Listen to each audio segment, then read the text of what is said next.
According to new satellite images obtained by CNN, three of the world's biggest nuclear powers have recently constructed new facilities and dug new tunnels at their test sites. Senior international correspondent Ivan Watson has more on what this might mean. The world's three most powerful militaries, the US, Russia, and China, have all been expanding their nuclear testing sites in recent years. The evidence revealed in these commercial satellite images obtained exclusively by CNN. These are the Russian, Chinese, and American nuclear testing sites. Novaya Zemlya, a Russian archipelago in the Arctic Ocean. Lop-Nur, a dried-up salt lake in China's Xinjiang region. And the Nevada National Security Site in a desert northwest of Las Vegas. Images from each location show new tunnels, roads, and storage facilities constructed within the last 5 years.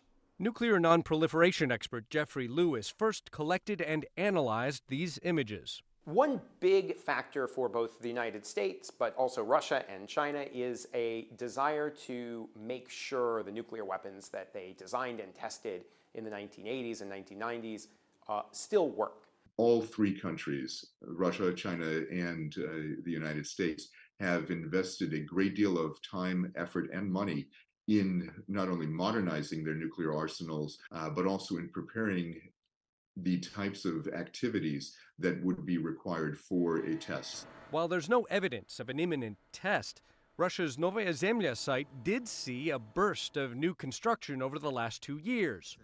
On the one-year anniversary of his full-scale invasion of Ukraine, Russian President Vladimir Putin declared Russia's readiness to conduct nuclear tests.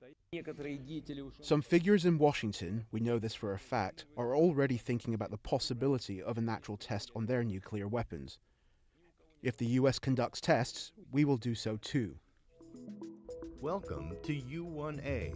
Located This time-lapse reveals 5 years of above-ground expansion of the U1A complex, an underground facility at the testing site in Nevada. A spokesperson from the U.S. National Nuclear Security Administration confirmed to CNN that it is, quote, recapitalizing infrastructure and scientific capabilities at the U1A complex, adding, the United States has not conducted a nuclear explosive test since 1992 and has no plans to do so. Since the end of above-ground testing, governments have used deep tunnels for their nuclear tests. Satellite images reveal a new fifth tunnel carved out at China's Lop-Nur testing site, along with a growing pile of excavated debris. Washington accuses China of dramatically expanding its nuclear arsenal. We project out to 2035 when we expect that they'll want to have about 1,500 nuclear weapons. In a statement to CNN, China's foreign ministry also denied plans to test, saying, quote, this kind of report only speaks on hearsay evidence and hypes up China's nuclear threat for no reason. Fire. The specter of a new nuclear test would shatter restraint exhibited by the U.S., China, and Russia ever since the 1990s. If you are a farmer in Ohio or a shopkeeper in Shanghai, the threat of nuclear testing isn't the tests themselves. It's the fact that you are essentially agreeing to pay vast sums of money in an arms race that no one can win, but we can all lose. Ivan Watson, CNN, Hong Kong.